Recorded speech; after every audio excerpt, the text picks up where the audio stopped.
self-organizing politics. So let's take a look first at the world of business. Business used to be extremely hierarchical. The factory in the industrial age was the prototypical example of that.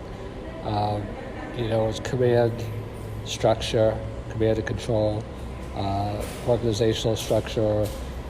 Everything is predefined in terms of what the roles are, very long job descriptions and repetitive behaviors, lack of creativity in the name of efficiency. And that has given way increasingly to self-deterministic tendencies as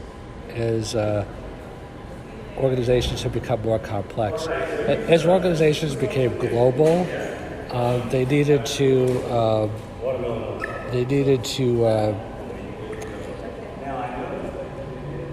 be more iterative. They needed to have more change in order to function appropriately, productively. So the ability to make decisions on the ground became more and more critical. The same thing is potentially happening over time in politics.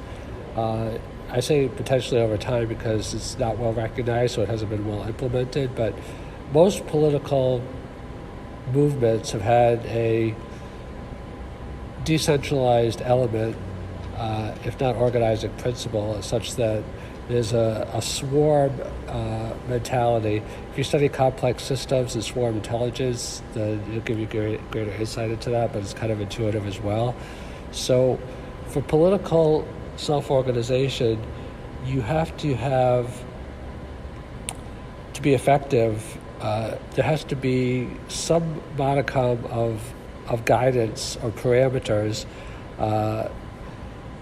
to provide minimal structure, but it has to be extremely flexible and adaptive. Like, it's said in business that if the objectives are well defined, then how those objectives are accomplished is secondary. Like, if you give out people autonomy towards creating the objectives jointly, collaboratively, so that they buy into them.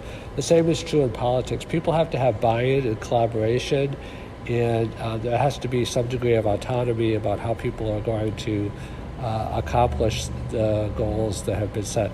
Now, it brings up kind of the idea of accountability. Now, if it's if it's a bottom-up process, then accountability has a totally different meaning, perhaps, because it's much more self-deterministic in terms of whether you're autonomous or not. But if the goals are collaborative, meaning that it's kind of a top-down and bottom-up process at the same time, where both kind of infuse the other, maybe the top more with resources and the bottom with actions and ideas. Some of this is just off the top of my head because there's a lot of interplay here, so how the specifics are worked out is not exact science, but the general principles do apply. So if there's some kind of collaboration between autonomy, boots on the ground, and resources from the top, and rewarding of resources, and obviously resources are somewhat controlled through the bottom as well because they are manifested, just like in a company. Salesmen tend to, if they're really good, earn the lion's share of income sometimes because they generate the most profit and revenue.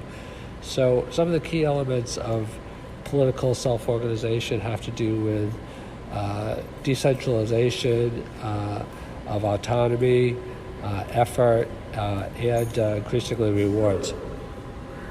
The podcast you just heard was made using Anchor.